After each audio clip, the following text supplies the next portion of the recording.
Hi, my name's Justin Lamar, and I'm an independent filmmaker, and I'm here to bring you 3 steps before you make your first short film. Step 1 is keep your story simple and just short. Don't write a ton of action in your short film.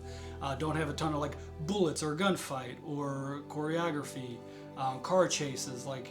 Forget all that for your first short film. I would say I recommend you do maybe like a horror short, because you can get that kind of condensed down into like a single location, and you could do that a very good short in like one room or an alley or something like that. Another genre would be like comedy. I think you can get away with doing comedy in a single area.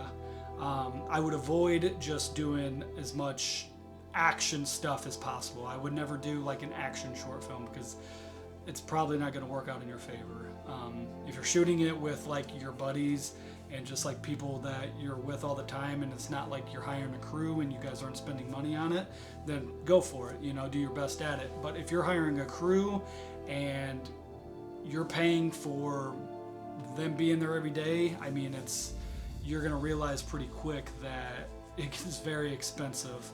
On my first short film, I scheduled 4 days of shooting. I had $5,000 planned for the project. I had to wind up cutting it down to 3 days because just kind of ran out of funds because we ran over for the set hours during the days that we were shooting.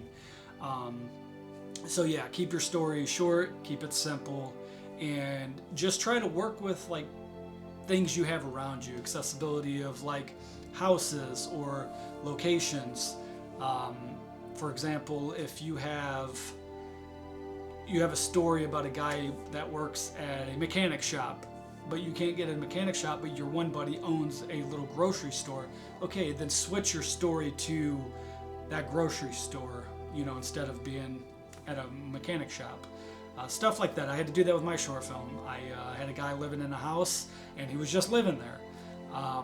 But my one buddy that I was working with was moving out of his apartment, and so I was like, well, I'll just adjust this guy moving into an apartment because he had boxes and everything all over.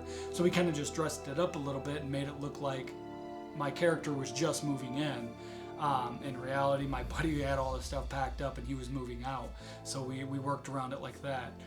We shot in a bar in my short film, and there was another buddy I worked with that owned a bar, and I asked him if we could possibly film in his spot, and he had no problem with it at all. He gave us the keys, and we filmed like all night in his bar. We locked it up in the morning, so that was great. But just ask around. People are willing to help you out when you're doing a small project like that, and people know you don't have a lot of money to be working with. But that'd be my first tip: is just keep it small, keep it simple, and see what you got around you. And if you don't have a story written yet, write something about, your house or your garden, or, if you work at a car wash, just something like that. You'd be surprised when you ask people to film somewhere, how many people will say yes. So that's tip 1. All right, and tip 2, I would say it's very important to know who you're hiring if you're getting a crew. When you hire them, ask them a ton of questions. So the problem I ran into, I didn't ask enough questions. I just went on backstage and looked at people's projects and seen what looked good and reached out to them, and we pretty much struck a deal, and then that was it. So we ran into some issues on set. For example, my cinematographer I reached out to and hired, we were talking, and for one specific scene we needed extras in a location, and so I reached out to my one buddy. We were using his location, and he's like, oh yeah, the local people are willing to like sit in at the tables and at the bar and blah blah blah. They'll help out for sure. I said, all right, great. So I don't have to like worry about paying like getting extras or paying extras. It just saves you money, and that's what you want to look for doing your short film, is try to save as much money as possible so you can put it towards other things. So I told my cinematographer that we had local people that are willing to sit in for our scenes. He was like, great, awesome. So fast forward to that day of shooting, which was the third day and the last day. We started at like 7 p.m. at night because it was going to be an all-night shoot. We walk in and all the bar patrons are just like sitting at the bar and at the table, and it's a little crowded, but it looks good for like what we were wanting to do. And my cinematographer like pulled me outside, and he's like, we can't, like, what are all these people doing here? And I'm like, what are you talking about? This is what I told you, that they were going to be, here to help us out for people in the bar. And he was just like, no, this ain't going to work out. And I'm like, what do you mean it's not going to work out? And we were just it was just clashing back and forth. We just weren't on the same page, I guess. So it was kind of a pain to work with him here and there, because I didn't know how he was going to act towards certain stuff. If I asked him to reshoot this or look at this, like do the playback, and he always looked angry. But he told me it was just because he was thinking really hard about like the shots and stuff, and so that could be. But I just wished that I would have talked to him more in pre-production, got to feel out like how he acts on set, and like what projects he's been a part of and how did they go. And that's my main thing. For like tip 2 definitely is just like, be careful who you're hiring and ask a ton of questions to your whole crew that you're putting on staff, because you're paying them. You're the boss of them, of saying, hey, I want this, let's try to do this. It's a big collaboration. Definitely like hear everybody out, but don't let them all walk all over you and what your vision is, because that's not gonna turn out too well for you. Stick to your guns. But yeah, I would say just ask a lot of questions before you're on set, because once you're on set, it's too late at that point, and you're stuck with what you got. And I'm telling you now, if you start off a shooting day on the wrong foot like that, it makes for a very, very long day, because you're going to be shooting from 11 to 12 hours that day. So if that happens within minutes, like it did me, you're going to be very, very irritated and mad for those whole 12 hours. Hopefully you don't let it get to you like that. I've learned from that, and I'm trying to push that forward for my upcoming projects, of just really getting to know people before you hire them and bring them on. So that's what I would recommend you. Just ask a ton of questions, like how do you feel under stress? How do you act under stress? How do you feel if we gotta get an extra shot and we're already 12 hours in? Do you push for that half an hour, or just stuff like that? Fill them out and see if they will be a good addition to your crew. So that's tip 2.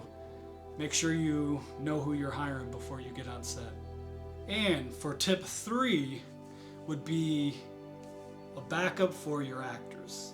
I know a lot of people don't talk about this, and I don't know if I'm the only one that has, I can't be the only one that has dealt with this, but you don't hear too many people talking about it. But having backups for your actors that you've hired is not a bad thing, because on my last 2 projects, I've had an actor on each project back out like a week before production. And I'm telling you what, you do not want to scramble and try to find somebody to replace them with, like when you have no idea who you're looking for or what's going on. I would say have a name or 2 for each character that you've already hired for, just in case one of the actors can't make it, or they have an emergency and they just got to pull out, or whatever happens and you just lose them. It's not fun to try to replace an actor once you already have the whole crew and everybody hired. So I would say just have some backup actor names and people like in mind in case something like that comes up.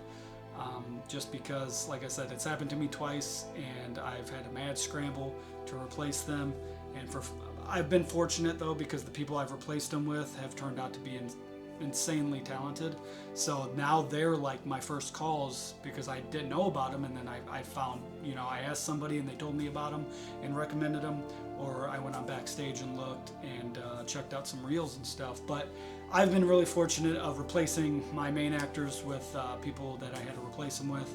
And that's what I would say. Yeah, tip 3, definitely have backups names and people just in your mind to replace somebody if they, fall through to get to production and be on the project and stuff. So that's a pretty important one that nobody talks about. So hopefully that helps you out. I'll try to throw out some more tips down the road, and good luck on your project and your endeavors on your first short film, or if this is your third or fourth or fifth short film. You learn something each time you do one of these projects, so just keep pushing. You'll learn things every single time. I'm still learning, and yeah, hope those tips help you out, and good luck on your project. Till next time. Peace out, guys. Oh, and don't forget, like and subscribe. And please comment below if you got any stories about your first short film. I'd love to hear them. But yeah, if you guys can hit that subscribe button, I'd appreciate it. And you guys take care. See you later.